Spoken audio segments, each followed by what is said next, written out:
Amen. Tayo po'y tumayo, tayo po'y manalangin.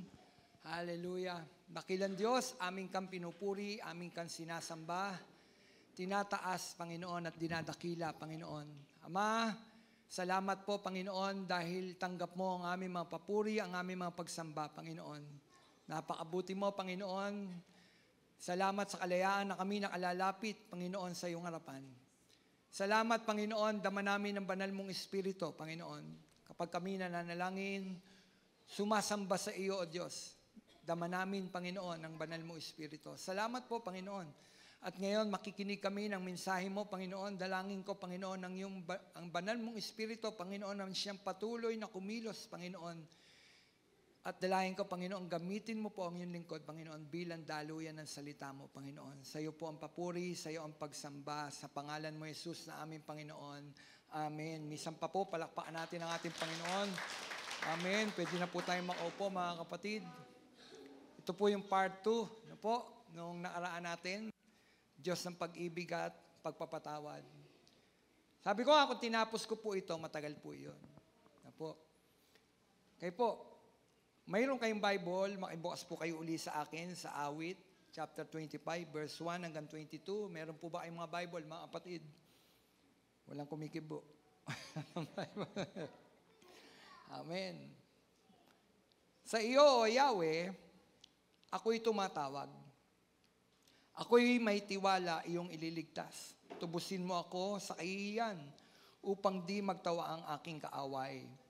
Ang nagtitiwala sa iyo ay di bigo. Ang naghihimagsik ay nagsisipahayo.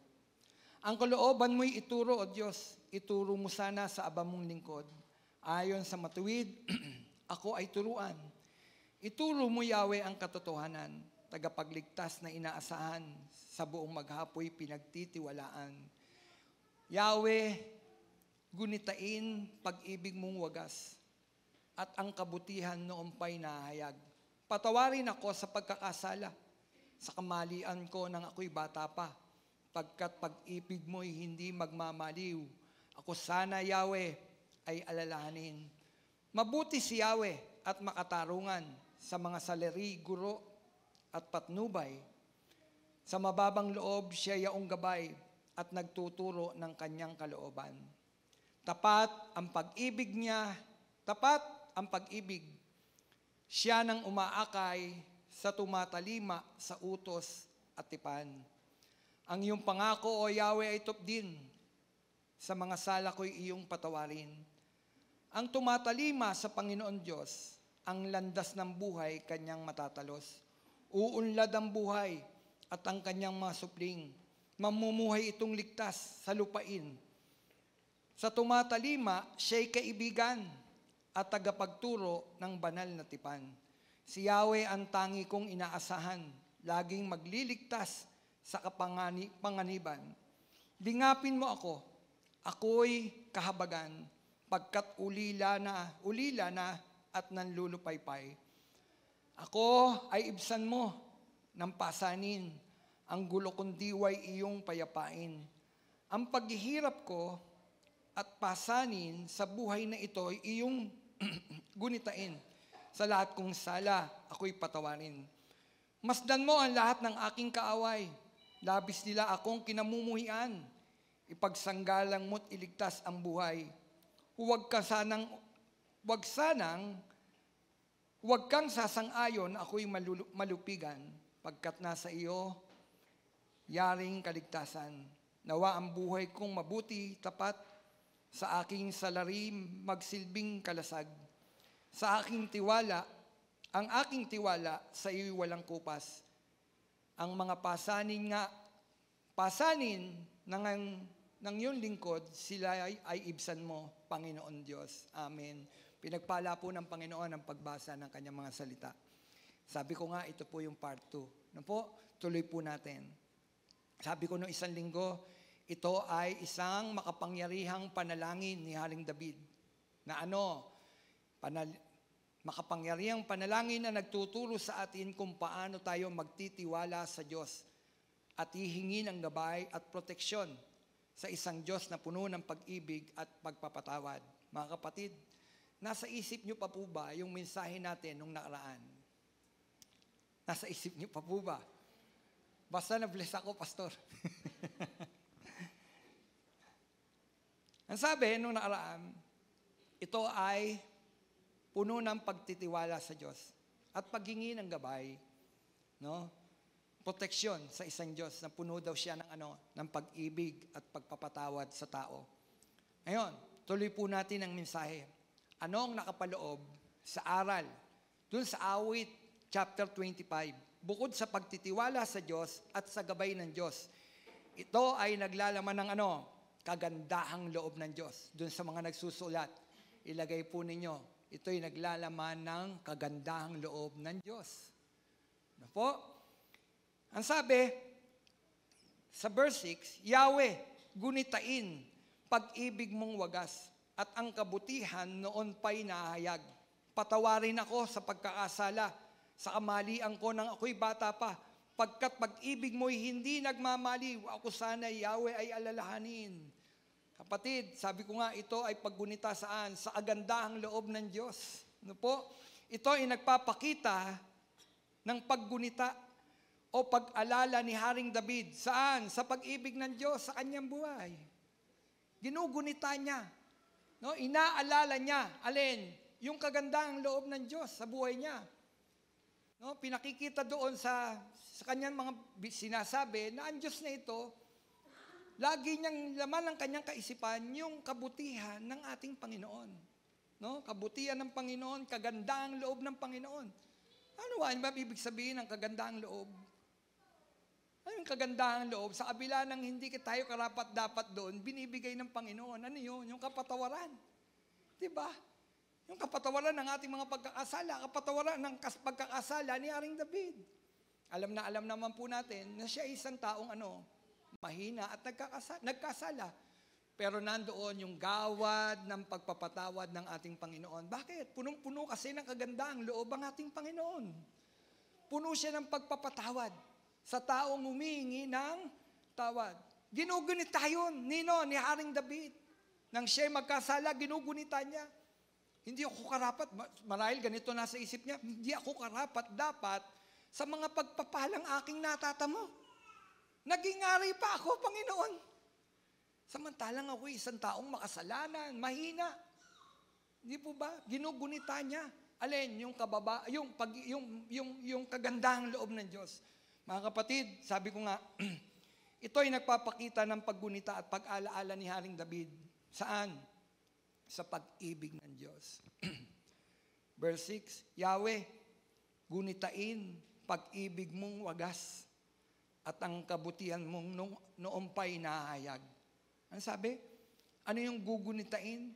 Pag-ibig niyang wagas. No? Ginugunita ni Haring David yung pag-ibig ng Diyos. Wagas. Sabi nga ng isang awit, bago tuwing umaga. Yan ang pag-ibig ng Diyos. At tama na ginugunita.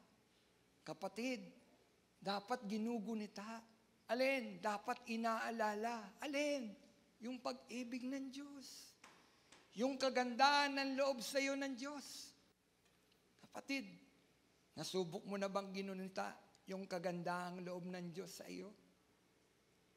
Nasubukan nyo na po ba yun? Ang pag-ibig ng Diyos ay wagas at walang katapusan. At ipinakikita at pinadarama ito ng Diyos noon at sa pangkasalukuyan.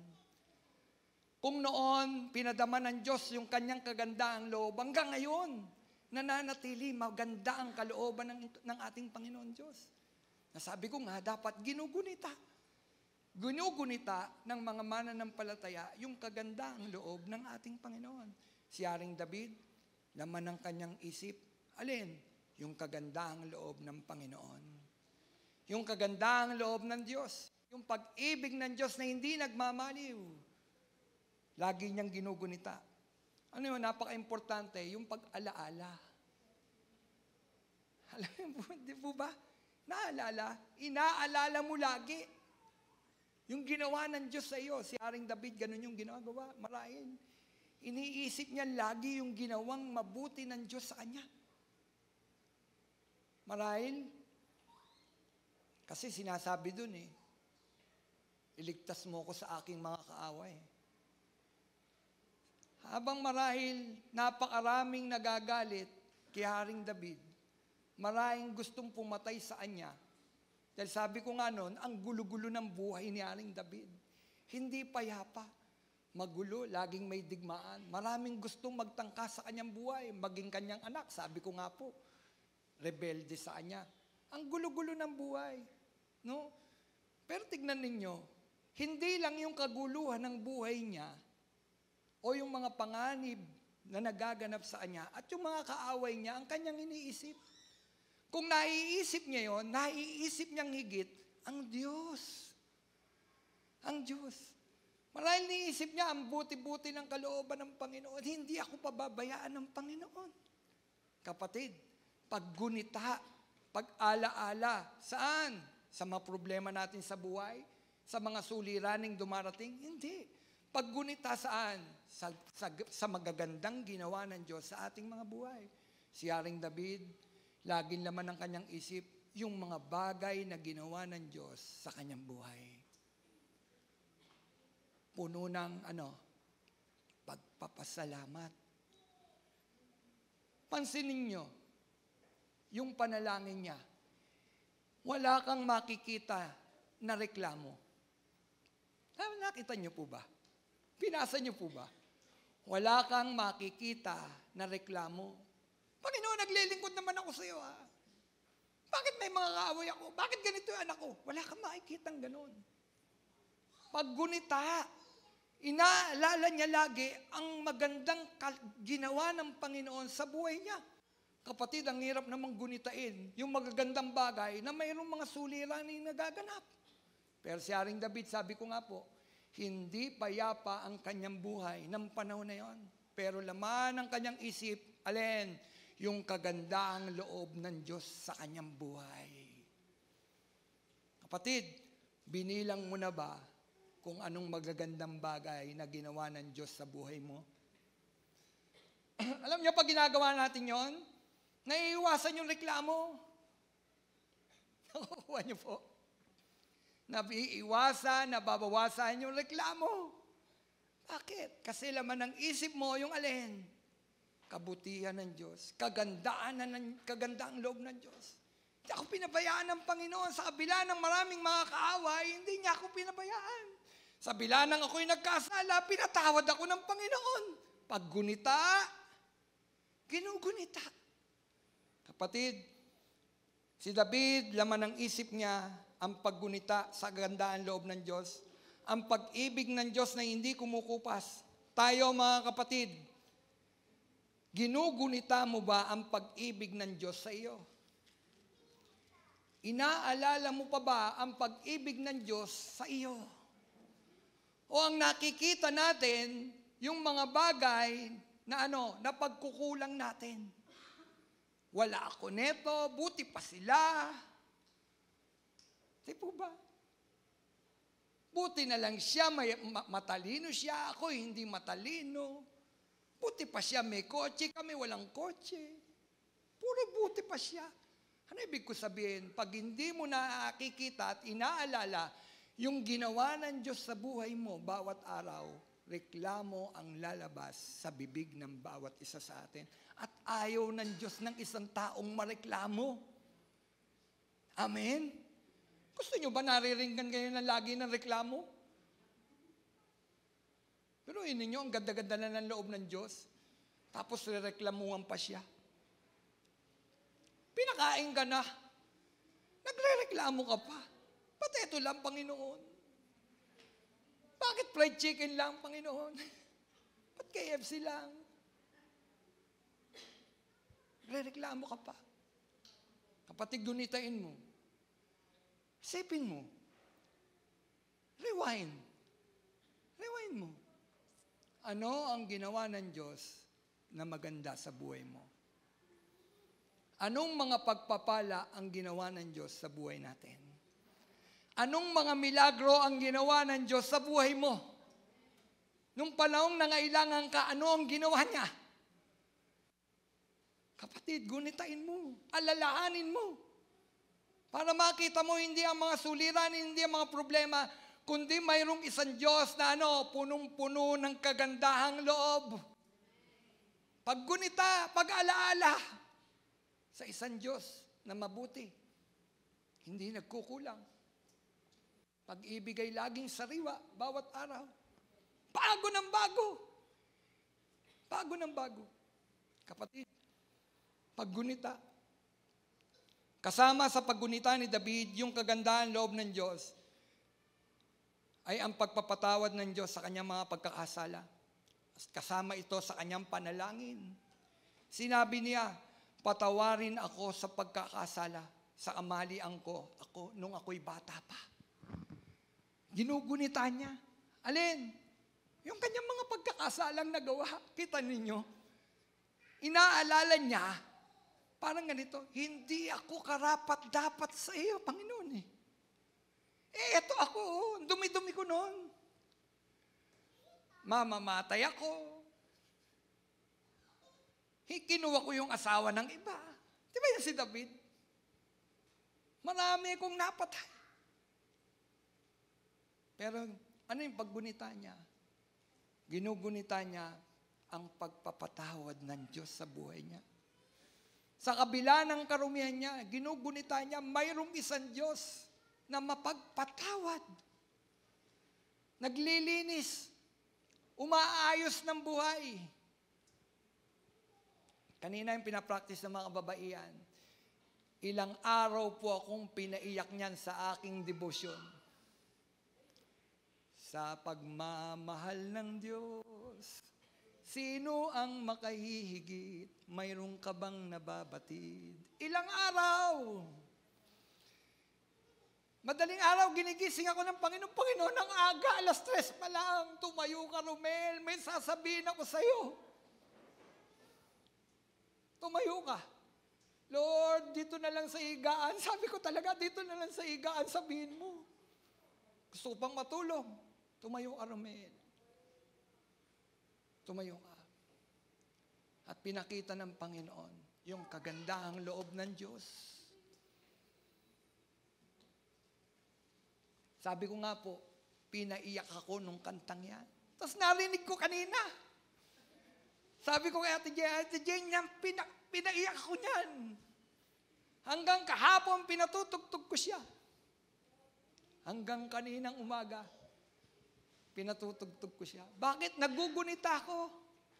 Inaalala ko, saan ako galing? Sino ako, Panginoon? Sabi ko nga Lord, sino ko?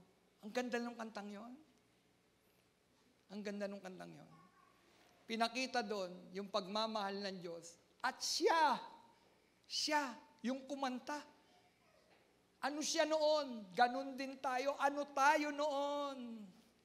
San tayo kinuha ng Panginoon? Ginugunita, paggunita. Alam nyo, pag ginugunita natin yon, nakikita natin, parang ganito, Panginoon, sa kabila ng mga bagay na nagawa ko, sino ako para iyong alalahanin? Mga kapatid, sino nga ba tayo para tayo alalahanin ng Diyos? Nagunita nyo ba yon? Sino tayo para pagpalain ng Panginoon? Kapatid, isipin mo na lang. Reklamo tayo ng reklamo, isipin mo na lang, sino ka, sino ako, para pagpalain ng Panginoon sa kabila ng mga bagay na nagawa ko?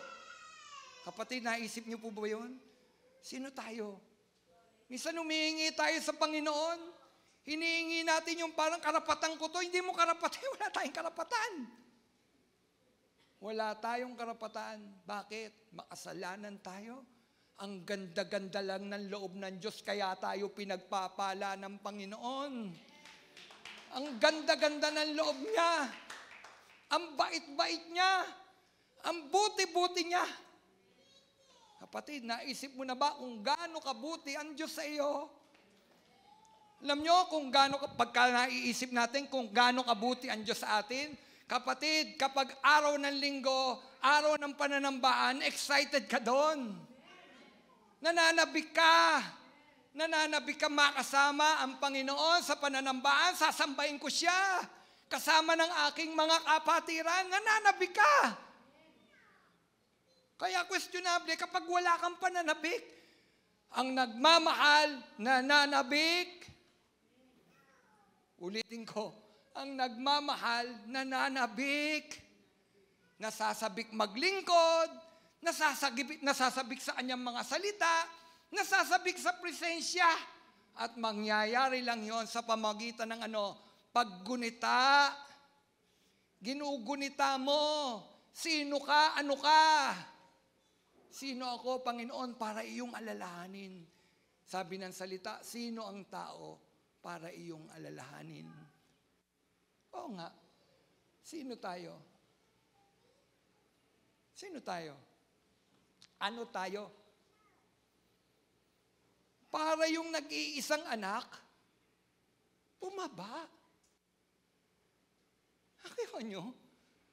Yung nag-iisang anak, bumaba. Inialay ang kanyang buhay para sa atin. Sino tayo? Alam nyo? Nagtulak, alam naman natin pag-ibig ng Diyos.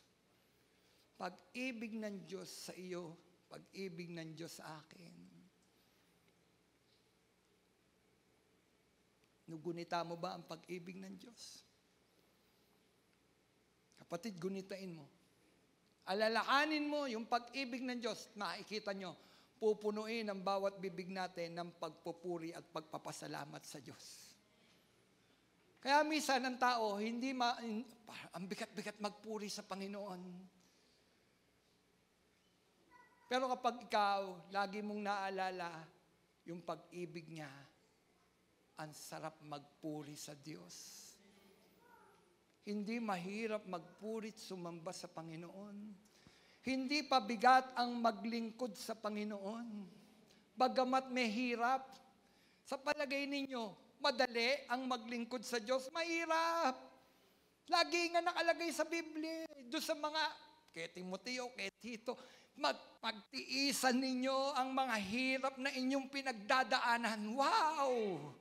Pagtitiisan mo, ibig sabihin, sa paglilingkod sa Panginoon, kasama doon yung pagtitiis. Dahil hindi laging nandyan yung mga pagpapala. Mayroong panahon na wala yung pagpapala, pero hindi nangangahulugan na nalilimutin mo ang Diyos, gugunitain mo, aalalahanin mo. Nung panahong pinagpapala ka ng Panginoon, kung noon pinagpala mo ako, Panginoon, ngayon pagpapalain mo rin ako.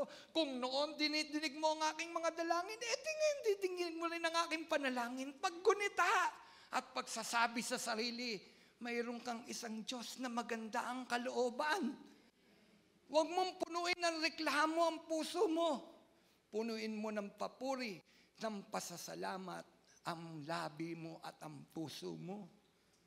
Alam niyo, pagka ganon, pag-hawak mo ang Biblia, kapanapanabik, bawat salita ng Diyos.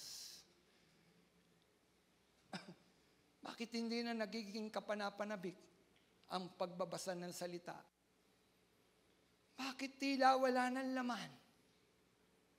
Kapatid, kapag mahal mo at nagmamahal, alam mo, nagmamahal naman siya sa iyo, bawat salita niya, nararamdaman mo.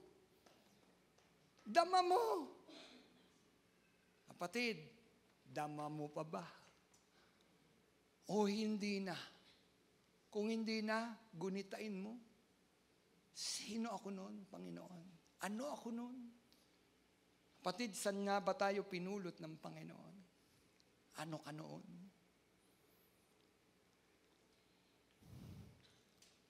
Sabi ko nga,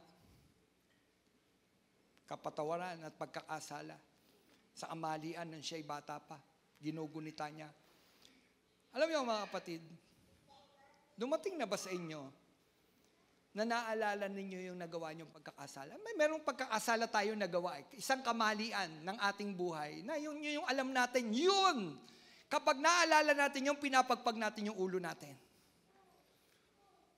Meron po ba kayong pagkakasala na kapag naalala nyo, parang ayoko nang balikan ito. Alam nyo ako, meron ganung pagkakataon. Meron akong pagkakasala na kapag naiisip ko yung pinapagpag ko yung ulo ko. Alam niyo kung bakit? Sinasabi ko sa buhay ko, sa sarili ko, wag na sana akong mabalik dun sa dating ganung buhay ko. Pinapagpag ko yung ulo ko. Bakit? Ang bigat-bigat, ang lungkot-lungkot. Talaga naman malungkot, di po ba? Pinapagpag ko yung ulo ko. Kayo, meron na po bang dumating sa inyo na pagkakataon kapag naaalala nyo yung pagkakasalang nyo na inyong nagawa, pinapagpag nyo yung ulo nyo. At nakikita nyo na lang talaga ang buti-buti ng Diyos sa ating mga buhay. Ako nga sabi ko, Lord, ang buti. Kanina may kausap ako, sabi ko, alam mo, kaiba ang Diyos eh. Hayaan mo yung buhay mo na mahayag. Sabi ko, kung sino ka noon, kung ano yung kamalian mo noon, hayaan mong mahayag. Minsan kasi pinoproteksyonan natin eh. Hindi, kung may mali ka, hayag mo. Hayag mo. Ha? Ihayag. Oo, ihayag mo sa Diyos. Ihayag mo sa tao. Makakatulong? Makakatulong ba? Pastor, pag-chichismisan ako niyan. Eh, di pag-chismisan nila. Eh, malalaman rin naman nila eh. Kapatid, walang lihim na hindi nabubunyag. Alam natin yan. Pag meron kang itinago, sisingaw yan. Huwag mo itago. Amen? Hayag mo. Hayag mo. Hindi yan chismis. Sa una, chismis. Sa una, chismis. Kaya sabi ko, sa una, chismis. Pag chismisan ka. Pero kapag nandun na yung kapangyarihan ng Diyos, dahil binabago na ng Diyos ang buhay mo, yung pangit na buhay mo, nagiging magandang patotoo sa mga taong nakapaligid sa iyo. Eh, mano, kung pagchismisan ka? Ayaw nating pagchichismisan, di ba? Kapatid, darating ang panahon, yung chismis na pangit, magiging magandang chismis para sa iyo. Ay, binago na yan ng Diyos. Amen? Ay, nabago na yan. Eh, bakit nabago? Dahil sa atin? Hindi. Dahil sa kagandahan ng loob ng Panginoon. Ang buti-buti niya, sabi ko nga kasama sa restoration yung alin? Ano? Paano kang babaguhin ng Panginoon? Sakit. Hindi sakit ng katawan, sakit ng kalooban. Titiisin mo yon para ma-restore ka. Nagkasala na nga tayo, gusto pa natin ng special treatment. Nakuha niyo ako? Nagkasala ka na nga, gusto mo pa ng special treatment, di ka kukuha ng special treatment. Ilalagay mo ang sarili mo saan? Sa mababa. Lord, hindi ako karapat dapat sa iyo sa special na pagtingin mo. Pag nakita ng Diyos na ang baba-baba ng loob mo, pinagsisisihan mo ang pagkakasala mo, yung itataas ka ng Panginoon. Yung pangalan mo, bubuuin uli ng Panginoon. Yung nasira, babaguhin ng Panginoon, bubuuin ng Panginoon. Bakit? Ang ganda-ganda ng kalooban ng Diyos. Hallelujah! Kapatid, meron kang Diyos na maganda ang kalooban. Meron tayong Diyos na maganda ang kalooban. Hayaan mong baguhin ng Diyos ang ating mga buhay. Gunitain mo. Ano ka noon? Sino ka noon? Ano tayo noon? Alam nyo, pagka ganon, naiiwasan din yung pagiging self-righteous. Hindi ka uhusga sa iba. Bakit? Eh, ako man din eh. Hindi po ba? Ako man din nangyari sa akin yan eh. Kung ako binago ng Panginoon, babaguhin rin siya ng Panginoon. Nakuha niyo po? Hindi paghusga, kundi pag-asa. Bakit? Binago niya ako eh. Lagay ako lang babaguhin ng Diyos. Siya din, babaguhin ng Diyos. Amen? Paggunita. Meron tayong isang Diyos na napakaganda ng kanyang kalooban. Hallelujah. Kapatid, pag dumating yung pagkakataon na yan, pagpag mo na yung ulo mo, gunitain mo ang pag-ibig ng Diyos. Inalis niya tayo sa pagkakasala. Pinatawad tayo ng Panginoon. Magpasalamat ka naman sa Diyos. Amen. Mag-thank you ka naman. Magpasalamat ka sa Kanya. Sa kabila ng hindi tayo karapat-dapat sa Kanya, wow! Di po ba? Inibig tayo ng Panginoon. Sa pagmamahal ng Diyos, sino ang makahihigit? Mayroong ka bang nababatid? Bugtong na anak, hindi niya ipinagkait. Nanaog sa mundo, nagdusa, dumanas ng libong sakit. Oh, purihin ka. Amen? Yun ang lalabas. Kasi ginugunita mo yung pag-ibig ng Diyos, yung kagandahan loob ng Diyos. Hallelujah. Kapatid, dama mo ba? Nararamdaman nyo ba yung kagandang loob ng Diyos sa inyo? Hallelujah. Mag-thank you ka. Mag-thank you ka. Ano yung sabi ng kanta? Sino ang makahihigit? Mayroon ka bang alam? Nahihigit sa Kanya. Sa agandahang loob ng Diyos. Mayroon pa bang hihigit sa Diyos? Wala. Siya lang yun. Nag-iisa, bukod tangi ang Diyos, yung kagandang loob niya, nag-iisa lang yun. Siya lang yun.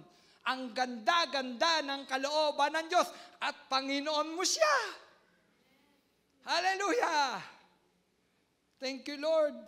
Kapatid, tulad ng David, gunitain din natin ang pag-ibig ng Diyos sa atin at ang kanyang kahabagan sa atin. Kinahabagan niya tayo. Noong nangangailangan ka ng tulong, kinahabagan ka ng Diyos, alalahanin mo. No, alalahanin mo ang tulong ng Diyos nang gipit ka. Gipit na gipit ka. Alalahanin mo, may tulong bang dumating? May biyaya ba? Alalahanin mo yun. Alalahanin mo. Gipit, alalahanin mo. Gulong-gulo ka. Gulong-gulo yung isip mo. Ayaw mo na nga eh. Ayaw mo na. Gusto mo na nga wakasan ang buhay mo eh. May pagkakataong ganun. Sana matapos na lang to. Sana mamatay na lang. Namating na ba sa isip niyo yun? Sana mamatay na lang. Pero pag nandiyan naman mamamatay ka na, wag muna Lord, wag muna. Diba? Gunitain mo. Yung gulong-gulo ka. Di ba ang hirap nun? Yung gulo yung isip mo. Di ka makatulog. Hirap-hirap. Ang gulo-gulo. Lord, ang gulo ng isip ko. Pero nandun ang Diyos. Binigyan ka ng kapayapaan sa kabila ng may kaguluhan. Payapa ka, binigay ng Panginoon. Hallelujah! Di ba? Ang sarap gunitain. Ano pa? Noong humingi ka ng tawad sa Diyos, hindi agad, kapatid, nung humingi ka ng tawad sa Diyos, hindi sinabi ng Diyos sa iyo, magdusa ka. Siya ang nagdusa. Amen? Siya ang nagdusa sa ating kasalanan. Hindi niya sinabing magdusa ka sa pagkakasala mo. Siya ang nagdusa. Kaya nang humingi ka ng tawad, igagawad ng Diyos yung kapatawaran. Nilinis na kita. Malaya ka na. Sipin mo yun, kapatid. Alipin ka ni Satanas. Tanikala ni Satanas. Ang hirap-hirap noon, pabigat ni Satanas. Pero, nang humingi ka ng tawad, pinalaya ka ng Panginoon. Nilinis tayo ng Panginoon. Kaya nga malaya na tayo nakakalapit sa Diyos eh. Bakit? Nilinis ka na niya. Binanal ka ng Panginoon, kapatid. Lininis, binanal ng Panginoon. Alam niyo kung ano pinanghugas? Ano pinanghugas ng Diyos? Kanyang dugo. Kapatid, dugo mismo ng Panginoong Hesus. Pinanlinis sa atin. Ano bang meron sa dugo ng Panginoon? Pastor, tao lang si Jesus. Hindi tao si Jesus. Tao, oo, nagkatawan tao. Pero hindi siya tao. Siya ay Diyos. Hindi lang siya tao, siya ay Diyos. Kasi kung tao si Jesus, kung tao lang siya, hindi siya karapat-dapat magpatawad ng ating mga pagkakasala. Papasok siya saan? Doon sa ang lahat ng tao ay nagkasala at hindi nakaabot sa pamantayan ng Diyos. Bakit si Jesus? Kasi nga, espesyal si Jesus, nagkatawan tao. Yung dugo na yon, hindi dugo ng tao, espesyal na dugo ng Diyos na dumaloy sa kanyang katawan upang malinis ang ating mga pagkakasala. Kapatid, espesyal na dugo. Hindi yon. Anong type ng dugo mo? Type A, type O. Wala siyang ka-type. Wala. Special ang dugo ng Panginoon.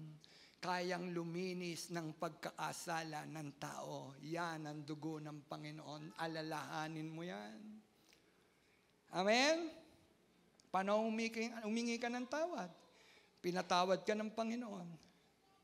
Nung panahon tayo'y nagdurusa, may sakit ka, nagdurusa ka, dumaing ka sa Diyos, Lord, pagalingin mo naman ako, Panginoon. Pinagaling ka ng Panginoon. Gunitain mo. Alalahanin mo. Kahit napakaluma na niyang pagpapagaling sa iyo ng Panginoon. Luma na yan. Noon mo pa yung pinapatotoo. Kapatid, ulit-ulitin mo. Ulit-ulitin mo. Kung ginawan ka ng Diyos ng milagro, pinagaling ang karamdaman mo, ulit-ulitin mo sa mga taong masasabihan mo, pinagaling ako ng Panginoon, pinagaling ako ng Panginoon. Paggunita. Panahong nagdurusa ka, hirap na hirap ka, pero nandun ang Diyos. Kasama natin ang Diyos. Amen? Inibsan ng Panginoon ang ating mga pagdurusa. Alalahanin mo yan. Kapatid, ang Diyos ay isang Diyos na may magandang kalooban. Siya ay puno ng pag-ibig at habag. At laging handang magbigay ng tulong at habag sa mga taong nangangailangan. Nangangailangan ka ba ngayon, kapatid? Handa ang Diyos lagi magbigay. Bakit? Ang ganda ng loob ng Diyos. Amen? Panghuli, malapit nang matapos. Sana. Anong aral meron doon? Pagtanggap ng pagpapatawad. Kagandahang loob, ano pa? Pagtanggap. Tinanggap natin yung kapatawaran, di ba? Yan. Sabi ng awit 25:11, dahil sa iyong pangalan, O Diyos, iyong pinatawad ang aking kasamaan. Yan. Dahil sa iyong pangalan, O Diyos. Dahil ba sa ating mabuting gawa? Dahil sa aking gawa, Panginoon. Naging mabuti ako, kaya pinatawad mo ang aking pagkakasala. Hindi. Ang sinasabi ni David dito, dahil sa iyong pangalan, O Diyos. Dahil sa iyong pangalan, O Diyos, iyong pinatawad ang aking kasamaan.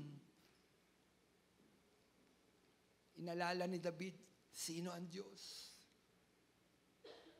Hindi dahil sa mabuting gawa. Amen? Ay, magpakabuti ka lang. Magpakabait ka.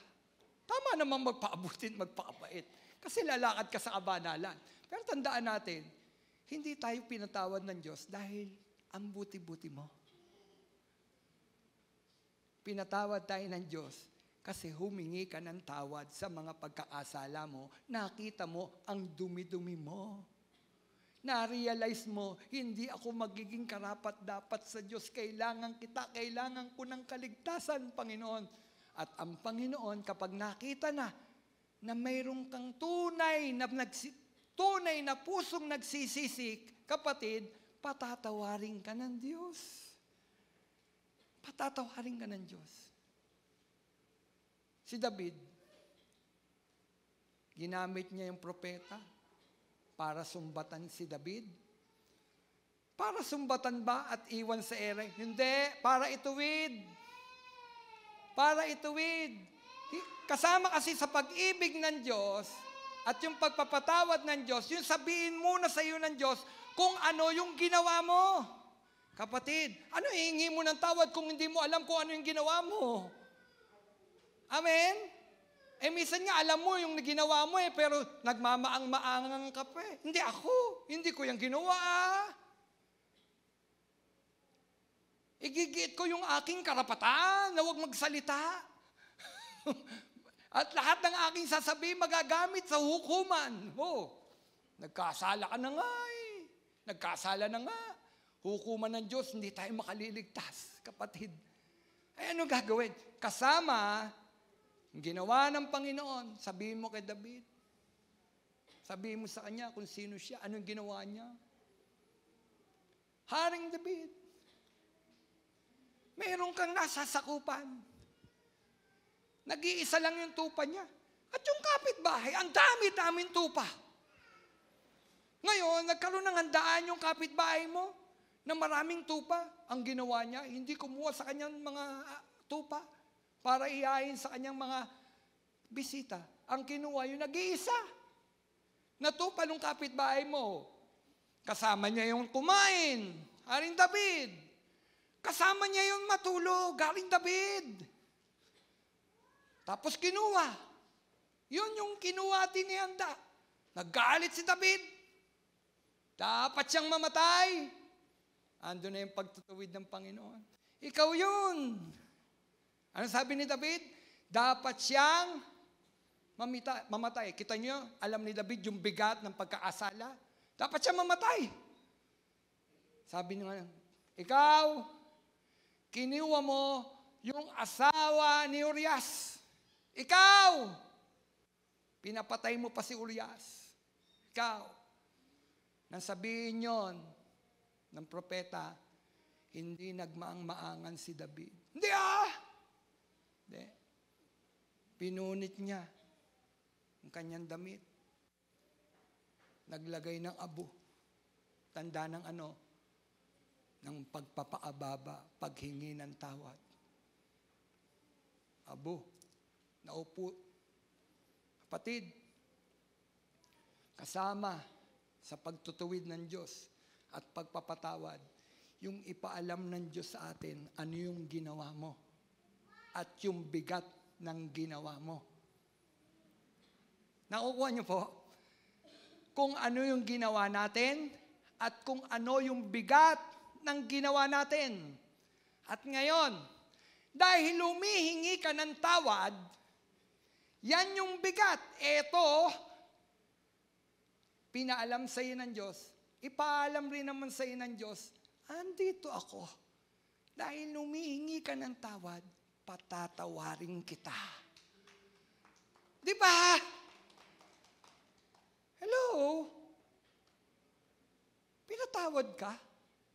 Laki-laki ng kasalanan, pinatawad ka? Ano ba dapat? Mamatay. Dapat siyang mamatay. Pero dahil humingi ng tawad sa ating Panginoon, kapatid, ang Diyos ba? Hindi ka patatawarin? Si David pinatawad ng Panginoon. Napakalaki ng pagkaasala niya. Amen?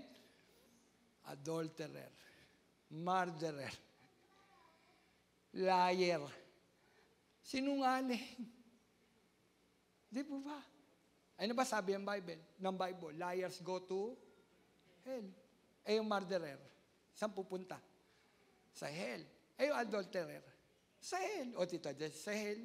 Dapat siyang mamatay, spiritual. Di ba? Pero hindi Pagka humingi na ng tawad sa Diyos, laging naroon yung magandang kalooban ng Diyos.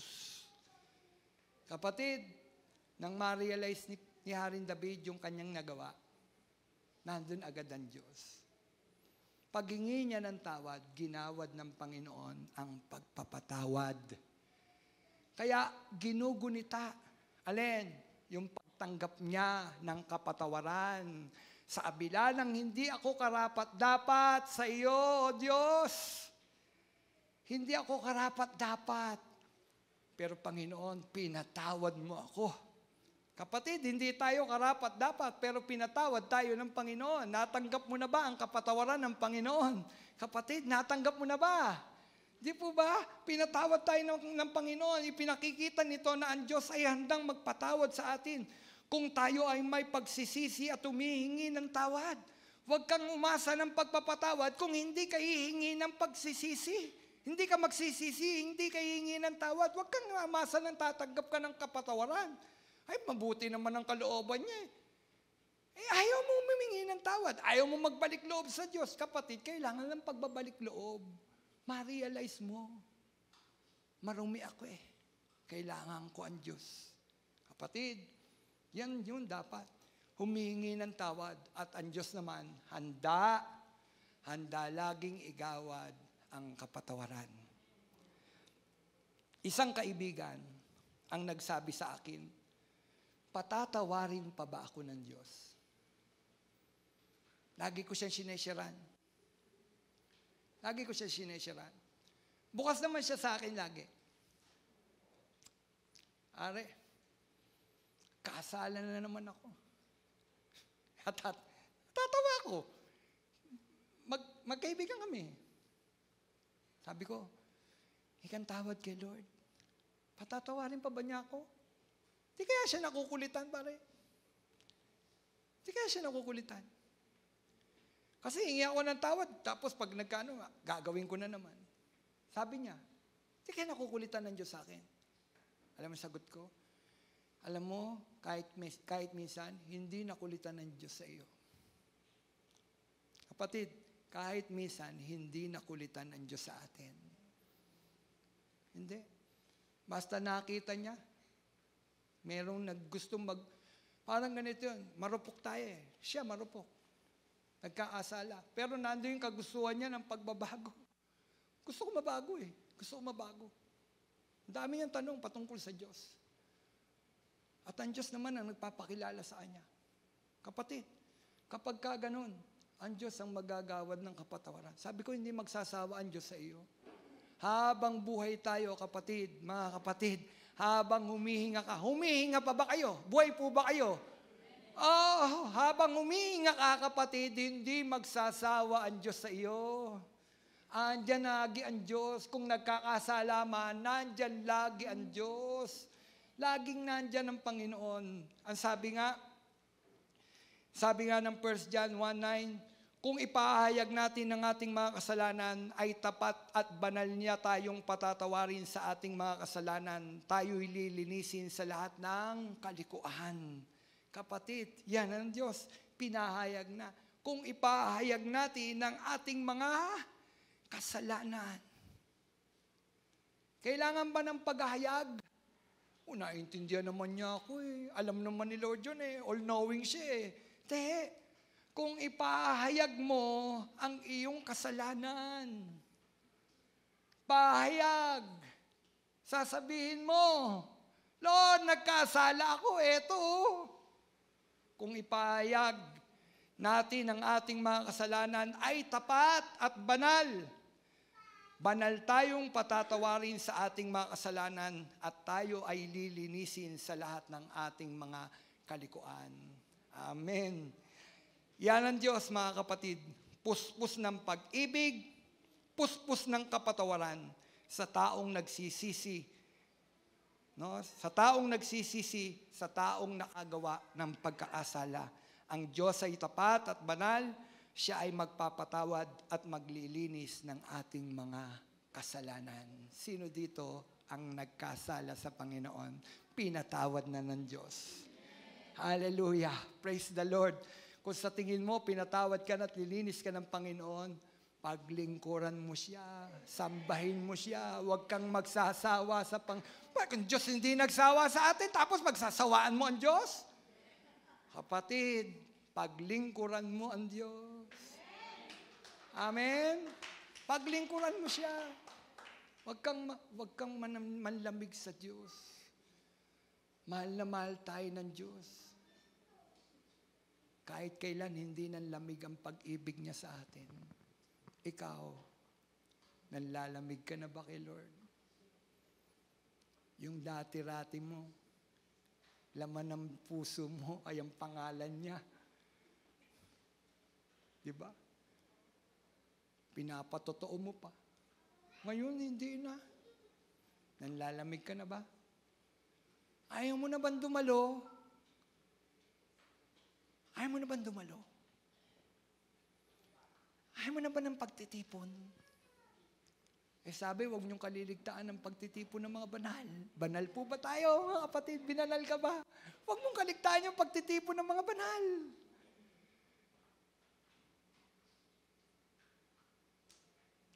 Nagiinit ka ba? Mainit ba pananampalataya mo kay Lord? Nasasabi ka pa ba sa salita niya? Alam mo, kapatid, kapag pinatawad ka ng Panginoon at ramdam mo, mahal ka ng Panginoon, nasasabi ka sa bawat salita ng Panginoon. Yan ang Diyos eh. Mapagmahal. O ano, tungkulin natin. Kung iginawad na sa atin yung kagandahang loob, kapatawaran, ano ang dapat natin gawin? Ibalik sa Diyos. Karapat dapat kang purihin. Karapat dapat kang sambahin, dakilain, itaas. Purihin natin ang Diyos. Yun ang nararapat sa Diyos. Amen? Sambahin siya. Ibigay yung pinakamainam na papuri at pagsamba para sa Diyos. Yun dapat. At manabik tayo sa kanyang mga salita. Bawat araw nananabik sa salita ng Panginoon. Bakit? Mahal mo si Lord. Kapatid, ang Diyos lang ba gusto mong magmamahal sa'yo? O dapat ibabalik natin ang pag-ibig natin sa Diyos? Ibalik natin ang pag-ibig natin sa Diyos. Kapatid, manalangin ka naman. Mag-pray ka naman. Paggising sa umaga, pray! Ano daw paggising? Pray! Pray! Tasawakan mo ang salita niya. Hawakan mo ang salita niya. Sa una, hindi mo naiintindihan. Ano ba to, Panginoon? Hindi ko naiintindihan. Tapos habang binabasa mo, sige lang, makikita mo, bumabalong yung salita ng Panginoon. Buhay na buhay. Buhay na buhay. Ramdam na ramdam mo, sinasabi ng Diyos sa iyo, yung bawat salita. Gawin natin. Bakit? Meron tayong isang Diyos na puno ng pagmamahal at isang Diyos na nagpapatawad. So, patid, ginawad ba ng Diyos sa iyo? Ibalik natin sa Diyos yung pinakamabuti para sa Kanya. Amen? Yung pinakamabuti para sa Kanya. Tayo po'y tumayo. Hallelujah. Hallelujah. Panginoon, amin kang pinupuri. Amin kang sinasamba. Salamat, napakabuti ng kalooban mo. Sa abila ng aming mga pagkakasala, Panginoon, pinatatawad mo kami, Panginoon. Salamat po. Napakabuti mong Diyos. Panginoon, nalay mo ang buhay mo para sa amin. Namatay ka para sa amin, Panginoon. Ngayong araw na ito, Panginoon, gugunitain namin, Panginoon, ang ginawa mo sa krus ng Kalbaryo, Panginoon. Gugunitain namin sa pamagitan, Panginoon, ng pagkain at pag-alaala sa tinapay, Panginoon. Simbolo ng iyong katawan. At sa katas ng ubas, Panginoon, na simbolo ng iyong dugo. Pagpapatawad sa aming mga pagkaasala, Panginoon. Salamat po, Panginoon. Sa pagkakataong ito, Panginoon, ay binibigay mo sa amin, Panginoon. O Diyos, patawarin mo ang aming mga pagkaasala, Panginoon. Nang sa gayo, hindi mo kami hatulan, Panginoon. Hallelujah. Hallelujah. Maging karapat dapat kami, Panginoon, tumanggap, Panginoon, sa simbolo ng iyong dugo, Panginoon. At sa simbolo, Panginoon, ng iyong katawan, Panginoon. Sa araw na ito, Panginoon. Salamat po, Panginoon. Hallelujah. Hallelujah. Hallelujah. Kapatid, hawakan niyo po yung ipo, distribute muna natin. Ipo. Hallelujah. Thank you, Jesus. Thank you, Lord. Napakabuti mo, Panginoon. Ito ang aral na tinanggap ko sa Panginoon at binibigay ko naman sa inyo. Ang Panginoong Hesus, nung gabing siya ipagkanulo ay dumampot ng tinapay, nagpasalamat at pinagpira-piraso ito at sinabi, ito ang aking katawan na inihahandog para sa inyo. Gawin ninyo ito bilang pag-alaala sa akin. Gayon din naman, matapos maghapunan, ay hinawakan niya ang saro at sinabi, ang sarong ito ang bagong tipan na pinagtitibay ng aking dugo. Tuwing iinumin niyo ito, gawin ninyo bilang pag-alaala sa akin. Sapagkat tuwing kakain kayo ng tinapay na ito at iinom sa sarong ito, ay ipinahayag ninyo ang kamatayan ng Panginoon hanggang sa muling pagparito niya. Ang sino mang kumakain ng tinapay at umiinom sa saro ng Panginoon nang hindi nararapat ay nagkakasala sa katawan at dugo ng Panginoon. Kaya't dapat siyasatin ng tao ang kanyang sarili bago kumain ng tinapay at uminom sa saro, sapagkat ang sino mang kumakain at umiinom ng hindi pinahalagahan ang katawan ng Panginoon ay kumakain at umiinom ng hatol sa kanyang sarili. Tayo po yung humingi ng tawad sa ating Panginoon. Sige po, hawakan niyo po yung inyong mga tinapay. Yan po ay simbolo ng katawan ng ating Panginoon. Katawang nabayubay, katawang hinampas. Hallelujah. Kapatid, sige po, taas po natin. Yan ay simbolo ng katawan ng Panginoon. Inialay niya ang kanyang katawan para sa iyo. Hinampas, binugbog, kinulpi. At sabi ng salita, walang magandang anyong nakita sa Panginoon. Yan ang ginawa ng tao sa Panginoon. Kapatid, alang-alang yan sa atin. Inialay niya ang kanyang katawan. Siya na ang binugbog. Siya na nalagay sa kahihiyan. Siya ang hinampas. Inako niya lahat para sa atin. Dahil yan sa laki ng pag-ibig ng Panginoon. Panginoon, ngayon po ay hawak namin ang simbolo, Panginoon, ng iyong katawan. Panginoon, amin pong inaalala ang ginawa mo sa krus ng Kalbaryo, Panginoon. Sa aming pagkain, Panginoon, sa simbolo ng iyong katawan, Panginoon. O Diyos, dalangin namin, Panginoon, maging karapat dapat po kaming tumanggap, Panginoon, sa simbolo ng katawan mo at pag-inom namin sa simbolo ng iyong dugo, Panginoon. O Diyos, salamat po. Salamat sa katawan.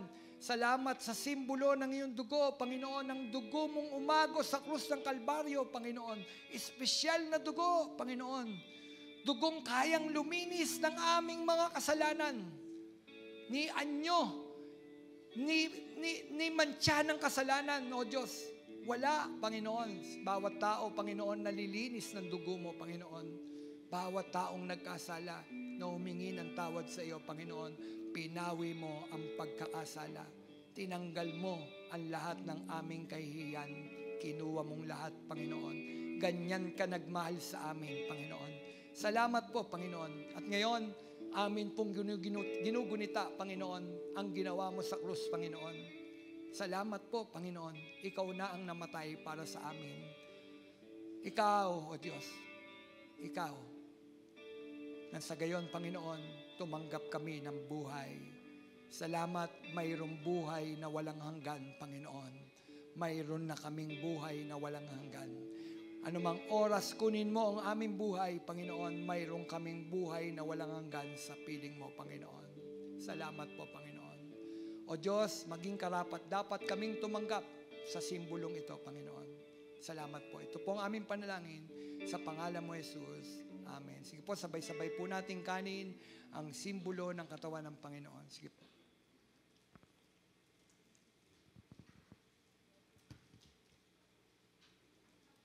Sabay-sabay rin po natin inumin ang simbolo ng dugo ng ating Panginoon. Amen po. Thank you po.